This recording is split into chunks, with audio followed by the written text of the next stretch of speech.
long-range shooting. And how close to springtime? We'll put you in the right frame of mind next on Kentucky Afield. Financial support for Kentucky Afield is provided in part by Clay Tire of Grayson, Cars and Trucks, Farm or Trail, providing Eastern Kentucky a grip on adventure wherever the road may lead. Paget Incorporated is a proud sponsor of Kentucky Afield, with the area's leading construction projects, telecommunications towers, sporting, business, and manufacturing facilities. Paget keeps business and community on the rise. You know, Old Kentucky has the largest elk herd in the East, with Boone and Crockett bulls out there. But did you know, this year you can enter twice? Changes to the 2011 elk draw, elk tag categories, and how Pick 2 could work for you are just a click away. Kentucky elk hunting. Amazing. Target your hunt in more ways than one with a new Pick 2. Apply online only at fw.ky.gov.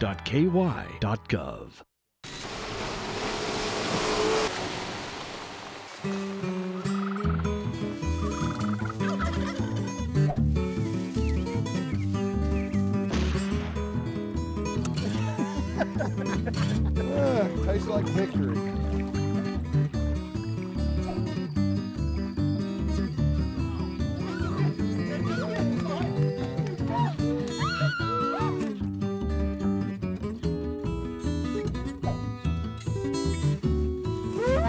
Dealing with Sugar over here. You good dog? She's 3.5. She's with me all the time.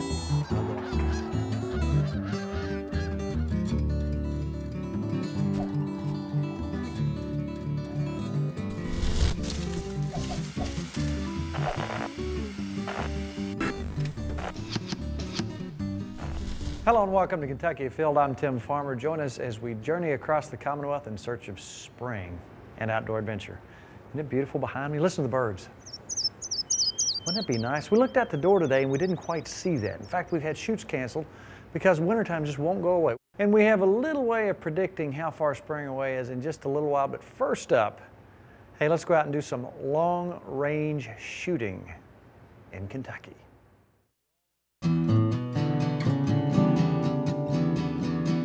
I remember somehow or another seeing a guy shooting an egg at how many yards? It was 625. That's a long way to shoot anything. Well, it really is, and the challenge there is to figure out how to do that. We have two guns today. This is a?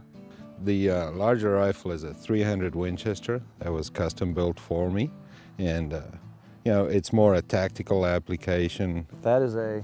That is a 223 with a heavy barrel, but literally available anywhere. Now, what I find interesting is, okay, I can picture you hitting something way out there with that, but you're going to try the same with the 223.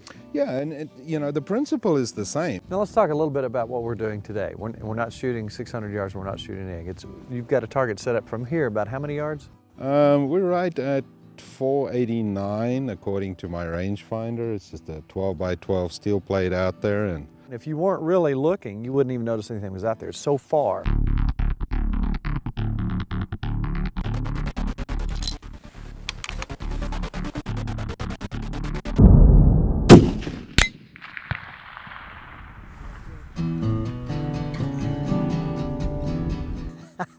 If you're going to shoot a 300 offhand, you're going to feel a little whack. yeah. This guy here, with all the weight and the ported front end and the recoil deal in the back, does it even budge?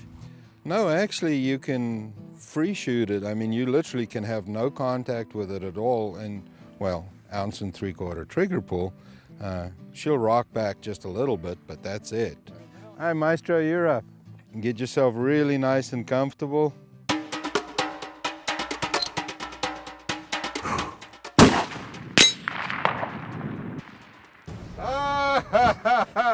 Nice shot.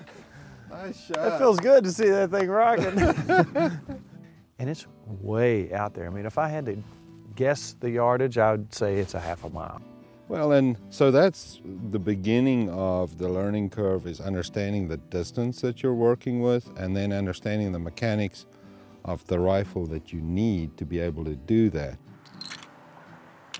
PR is a good friend, lives here locally in Versailles area. We do enjoy this hobby together.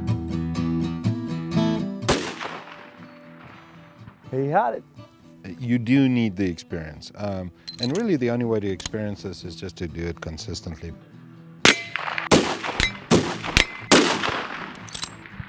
The best classroom is right here. You can read all this technical stuff and you come out here and you try a few things and none of them work.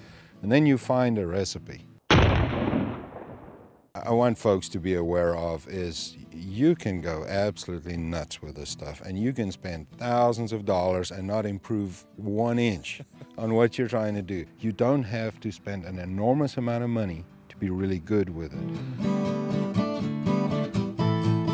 This is an off-the-shelf, anybody can do this right here. Absolutely. I mean, this is a question of assembling, buying a scope, buying the scope rings, buying the rifle, putting it together.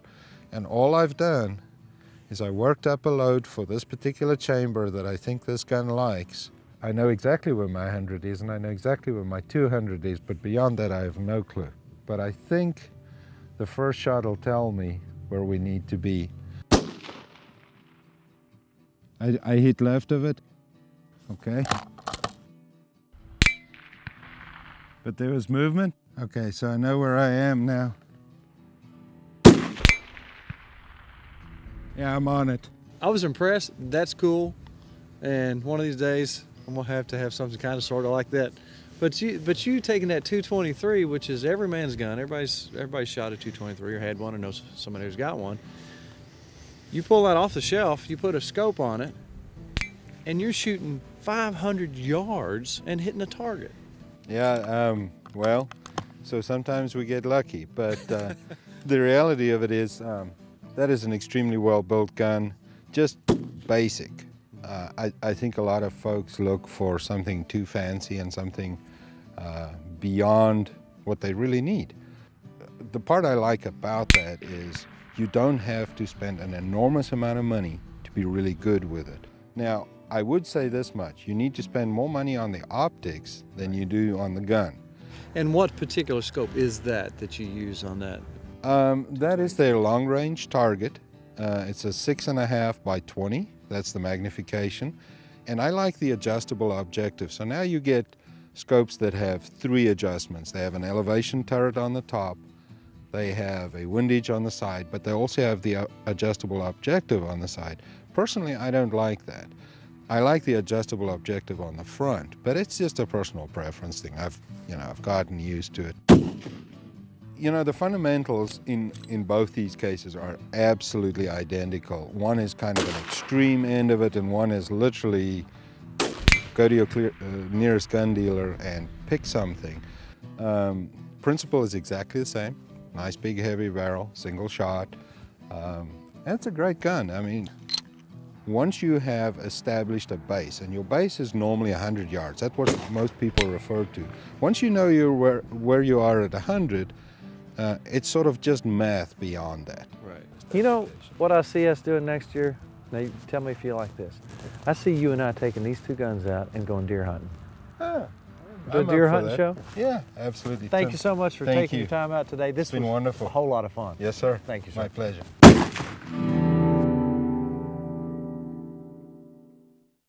All right, now everybody knows on February 2nd, that's Groundhog Day. Punxsutawney Phil said there would be an early spring. I'm not sure I agree with him. Now, he also said the Steelers were going to win, which left a lot of people scratching their heads thinking, yeah, you know, how good is Phil? All right, now here at Kentucky Afield, we have our own way of predicting how soon spring is going to be here. Now, you know how they do it up there. Sometimes they get it right, sometimes they get it wrong.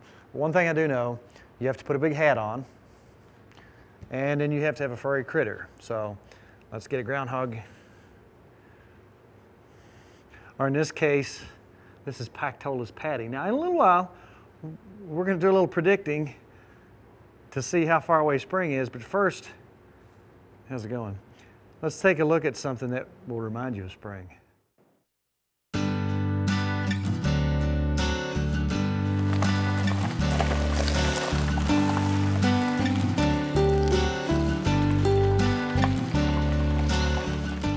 We're at Lake Barkley. It's so well managed. It's such a great, huge body of water right next to Kentucky Lake. Every time I've come down, regardless what time of year, we catch fish, and I love it. Normally Jim Doom, we go fishing with him. Ready to load up? He's a professional guide and one of the best I know. But today, he's going with us. He gets to fish. He doesn't have to worry about baiting anybody's hooks. Tell us what season it is down here at Barkley. Bluegill season, red ear season. Looks like there'd be fish right there, doesn't it? Very well could be. Best tackle box ever made. I got him. Presentation is basically just trying to drag this across the nest. Aggravate somebody enough to want to come up and bite it. Running the bobber, watching the bobber. There he is. Oh man, let me tell you what, he got off, but that was not a little fish. What are you throwing at him, Jim? Black grub, you put anything on it? A little bit of worm. A little bit of worm? Just a horse pasture worm. It's a blue herring. Oh, I'm missing him. He got my worm too. Now that's not nice. You know, watching that bobber go under just brings the kid out of you. Oh you yeah. know? You know what? Oh, you had a bass. I don't know. I have never graduated past the point where I didn't like bluegill fishing. That's where I started out. Oh, he'll eat. He will eat. There we go. Clean him up here. Those are really pretty fish. Notice too, a lot of times you catch several bluegill and then you'll catch a red ear or two out of it. There he is. Come on now. Got him. That You got a little could be bigger a fish. red ear right there. Unless you got that bass again. Oh, look at that. Oh, it's a big red ear. Where's the dip net? Big red ear. We don't have a net. You don't have a scooper? Don't have a scooper. I just now thought of that. You're gonna have to. We'll have Let me to lip him. Let me grab him. We don't want to lose that. No, we don't want to lose this fish. Gee, that fish is turning some water. Look at that. You gotta be kidding. He'll cut that fish a liar. Look at that. Jim, have you caught any like that this year? No, that's about the biggest this year so far. Oh, Well, this is the only second time we've been. So, oh yeah. my. You have got to be kidding me. Look at that. I mean, what's the limit on those? 15 red ear per day per person. No size limit.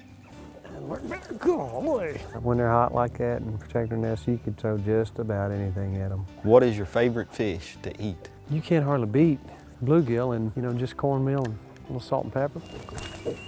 It's a bonus type situation. If you like to catch bluegill, then you're not going to hate catching a 2-pound shell cracker. All right, I got something here, boys. I'm not sure what That's it is. red ear, I bet you.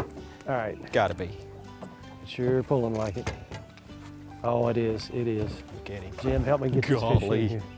Oh my goodness. Golly, that's bigger than the first one. Oh my goodness, Jim. That's the biggest red ear I've ever caught. If I catch him. Oh, we're gonna catch him. Oh my goodness.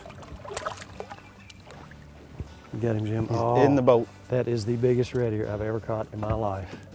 And Jim, I will have that fish mounted, or a replica maybe. Here you go. Oh, And you know they're big when you can lift them. oh my goodness. That is the biggest red ear I've ever caught in my life. That's not right, Jim. That's Barkley Lake in the springtime. Whew, I gotta sit down. I might throw up. I want you to look at that. That is the most, that's the biggest red ear I've ever caught. That one's getting better. Well, I tell you what, fishing is good on these lakes.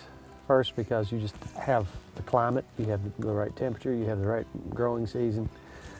But more than that, you have good fisheries management. Everyone that I've ever met and dealt with Fish and Wildlife really enjoy their job. To me, that's what it takes to Yeah. someone to enjoy their job.